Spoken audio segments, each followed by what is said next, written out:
하나님의 은혜가 여러분들 가운데 함께 하시기를 주님의 이름으로 축원합니다.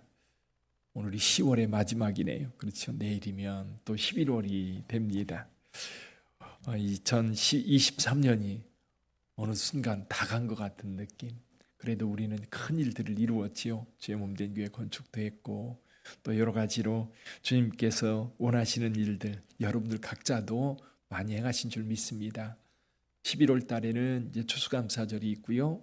그리고 이제 다음 주부터 가을절 특별 새벽기도 2주간 합니다. 여러분 기억해 주시고, 그리고 이제 12월 둘째 주나 셋째 주에 2023년 사무총회 준비하여서 사무총회 할 것입니다. 여러분의 인생에도 좀 아름다운 열매가 매년 아니면 매달 또는 매주 매일 이렇게 시간이 끊어져 있는 거는 그런 시간들을 마무리 짓고 또 자기를 돌아보고 또 새로운 일들을 계획하고 준비하는 그런 과정들인 것 같아요. 여러분들에게도 아름다운 열매가 10월달, 11월달 계속되기를 바랍니다. 오늘 본문의 말씀, 예수님께서 십자가에서 죽으시는 그런 장면이지요. 지금 예수께서 대제사장 무리들이 이제 예수를 사형시켜야 되는데 그들에게는 그런 권한이 없어서 빌라도에게 넘겼지요. 빌라도는 예수님을 신문하면서 예수에게 죄가 없다는 사실을 분명하게 알았습니다. 근데 많은 사람들이 증거를 대면서 예수를 이제 버려야 된다, 죽여야 된다 주장하지만 사실 그 이야기, 이 법을 다루는 사람의 입장에서 보면 하나도 성립되는 게 없는 겁니다. 그래서 예수를 직접 신문을 합니다. 근데 예수님은 대답하지 않아요. 물으면 대답을 해서 자기를 변명해야 되는데, 변호를 해야 되는데 예수님은 전혀 그렇게 반응하지 않아요. 빌라도는 그런 상황이라 할지라도 예수가 죄 없이 지금 시기 때문에 끌려왔다는 것을 알고 있습니다. 그래서 다른 방법을 택하는 거예요. 놓아주려고 하니까 안 되니까 빌라도는 나름대로 명절에 전례대로 죄인 한 사람씩 놓아주는 전례가 있는데 그것을 따라서 이 예수를 놓아주려고 그랬던 겁니다. 왜냐하면 대제사장들은 시기하고 질투해서 예수를 넘겨주었다 할지라도 대중들은 그러지 않으리라고 생각을 했던 거거든요. 그래서 이제 예수를 이 명절에 놓아주는 전례대로 놓아줄까 물었더니 대제사장들이 무리를 충동하여서 바라바를 달라하게 하고 예수를 십자가에 못 박게 하라 이렇게 요구하게 했던 겁니다. 결국 빌라도는 이 무리들의 함성에 굴복하고 바라바를 놓아주고 예수를 십자가에 넘겨주게 됩니다. 그래서 예수님이 십자가를 지고 비아 돌로로사, 고난의 길이죠. 그 길을 걸어서 골고다 언덕까지 갑니다. 이 골고다 언덕, 원래 채석장이 있던 데라고 해요. 채석장. 그러니까 예루살렘 성문 밖에 채석장이 있어서 그 채석장에 돌을 채석하다 보니까 해골의 곳처럼 보였던 거죠. 거기로 끌고 가서 거기에서 십자가에 못 박습니다. 오전 9시쯤 십자가에 못 박혔고 12시부터 갑자기 하늘이 까매지면서 이제 지진이 나고 천둥번개가 치면서 하늘이 울었지요. 그리고 오후 3시에 예수께서 운명을 하십니다. 운명하신 이후에 아리마대 사람 요셉이 빌라도에게 가서 예수의 시신을 달라 당돌하게 요청했다. 오늘 본문의 말씀에 보니까 그렇게 얘기를 하고 있어요. 그래서 빌라도가 예수가 죽은 것을 확인하고 그 시체를 내어주어서 아리마대 사람이 자기를 위해서 판 무덤에 장례를 치릅니다. 자, 오늘 저와 여러분들이 생각할 것은 오늘 본문의 말씀을 통해서 예수가 누구냐라는 겁니다. 예수가 누구냐? 물론 우리가 첫 번째 생각할 수 있는 것 가운데 한 가지는 뭐냐면 예수는 죄 없이 십자가를 지었다라는 사실이에요. 죄 없이. 죄가 없이 십자가를 지었어요. 근데 왜 죄 없이 십자가에서 죽으셨을까요? 그건 당연하죠. 저와 여러분들의 죄 때문에 그가 대신 십자가를 지신 겁니다. 십자가는 죄에 대한 대가를 지불한 곳이었지요. 자, 그런데 여기 예수님이 십자가에서 죽으시는 과정을 통해서 예수님의 정체성에 대해서 몇 가지 이야기를 하고 있는 부분이 있어요. 첫째가 뭐냐면 예수님은 유대인의 왕이라는 겁니다. 유대인의 왕. 여러분, 예수님께서 십자가를 지시기까지 왕으로서의 모습이 여러 가지가 이렇게 연결됩니다. 여러 가지. 예를 들면 종려주일날 예수님께서 낙이 타고 예루살렘 성에 입성할 때에 그 입성하는 모습이 뭐예요? 왕의 대관식입니다. 비록 나귀를 탔지만, 건장한 말을 탄 것이 아니고 나귀를 탔지만, 예전에 솔로몬이 왕의 노새를 타고 기온 샘에서 예루살렘 성으로 올라오는 그런 장면이 있었습니다. 그 모습이 예수님께서 왕으로서의 모습이고요. 또 오늘 십자가 언도가 내려졌을 때에 이 군인들이요, 예수님께 세 가지를 해요. 첫 번째, 보라색 옷을 입혀요. 두 번째, 가시관을 씌워요. 세 번째, 손에 갈대를 쥐어줘요. 이게 뭐냐면 왕의 모습입니다. 왕의 모습. 군인들은 조롱하느라고 그렇게 했지만 실질적으로 예수님은 만왕의 왕이라고 하는 것을 보여주고 있는 거예요. 거기에다가 십자가 위에 죄패를 달았는데 그 죄패에 뭐라고 썼어요? 유대인의 왕이다. 예수님은 유대인의 왕일 뿐만 아니라 만왕의 왕이신 줄 믿습니다. 모든 권세가 그의 권세 안에 있던 거죠. 예수께서 우리의 왕이 되신다고 한다면 우리는 그의 명을 따라야 합니다. 왕이신 예수님은 우리를 보호하시고 우리를 지켜주시고 우리를 이끄세요. 그렇다면 우리 입장에서는 그 왕에게 복종하고 왕에게 순종하는 것이 마땅한 것이지. 오늘 본문의 말씀을 통해서 예수님의 십자가 사건이 우리에게 주는 교훈 또 한 가지가 있어요. 그게 뭐냐면 예수님께서 숨지실 때 무슨 일이 벌어져요? 성전에 일이 생겼어요. 성전에 가면 휘장이 두 곳에 있습니다. 그래서 성막에는 휘장이 두 개가 있었지요. 성막. 이게 처음에 성막에 들어가려면 성막과 성전 뜰을 가로막고 있는 휘장이 있어요. 또 하나의 휘장이 있는데 성소에서 지성소로 들어갈 때 휘장이 있어요. 근데 그 휘장이 위로부터 아래로 찢어져서 두 개가 됐다. 열렸다는 얘기입니다. 그러니까 보통 사람들은 여러분 성전 뜰에서 성소 안을 들여다볼 수 없어요. 성소 안은 누구만 들어갈 수 있어요? 제사장만 들어갈 수 있고, 그리고 지성소 안에는 1년에 한 번 대제사장만 들어갈 수 있는 곳입니다. 제사장이 들어가서 백성들을 위해서 중보하는 곳이지요.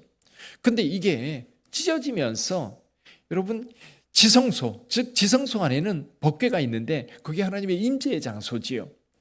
이 지성소라고 하는 것은 하나님, 성부 하나님께 나가는, 하나님께서 머물러 계신 곳이기 때문에 이 성소를 통해서 그 성부 하나님께 나가는 거거든요. 근데 거기는 제사장이나 대제사장만 갈 수 있는데 이제 그 휘장이 찢어지면서 직접 우리가 은혜 보좌 앞에 나갈 수 있게 된 거예요. 누구 때문에? 예수 그리스도의 십자가 때문에.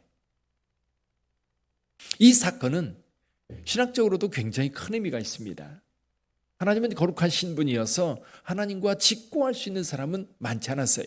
특별한 사람들, 대제사장이나 모세 이런 사람들이나 하나님과 직고하고 하나님을 대면했지 다른 일반 백성들은 가까이 할 수가 없었어요. 예를 들면 시내산에 하나님께서 강림하셨을 때 하나님께서 모세에게 뭐라고 말씀하셔요? 선을 그어놓고 거기 넘지 못하게 하라고 말씀하십니다. 넘으면 하나님이 돌격하여 죽일까 하노라. 그러면서 하나님께서 가까이 하지 못하도록 하셨어요. 근데 예수께서 우리 가운데 오신 이후에는 우리가 하나님 앞에 직고할 수 있게 되었습니다. 왜? 예수 그리스도의 이름으로 하나님 앞에 나갈 수 있게 된 거예요. 오늘도 여러분 하나님 앞에 기도하실 거지요? 누구의 이름으로? 예수의 이름으로. 누구한테 기도합니까? 누구한테 하세요? 성부 하나님께 하시는 거예요. 성부 하나님께 우리가 직접 구할 수 있게 된 거예요. 그래서 히브리서 기자는 이야기해요. 은혜의 보좌 앞에 담대히 나갈 수 있게 되었어요. 전에는 백성들이 하나님 앞에 두려워서 나가지 못했는데 이제 예수의 이름으로 갈 때 우리는 하나님 앞에 갈 수 있어요. 기도가 그거예요. 여러분들이 하나님 앞에 기도할 수 있는 것, 이건 은혜입니다. 은혜. 하나님 앞에 직접 구할 수 있는 것, 이건 대단한 권세이기도 하고요. 그래서 요한복음 1장 12절에서 뭐라고 말씀하셔요? 하나님의 자녀가 되는 권세, 그 권세가 여러분에게 있는 거예요. 또 한 가지 오늘 본문의 말씀을 통해서 우리가 알 수 있는 것, 39절에 보면요, 백부장이 혼자 중얼거리는 소리가 있어요. 39절 한번 볼까요? 같이 읽어봅니다.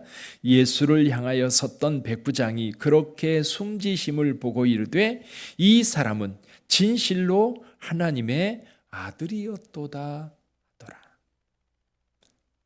다른 사람이 아니에요. 이방인입니다. 이 백부장은 로마 사람이에요. 로마 사람인데 예수께서 십자가에서 그렇게 죽는 모습을 지켜보면서 결론을 내려요. 아, 이는 실로 하나님의 아들이었도다. 진짜 하나님의 아들이었도다.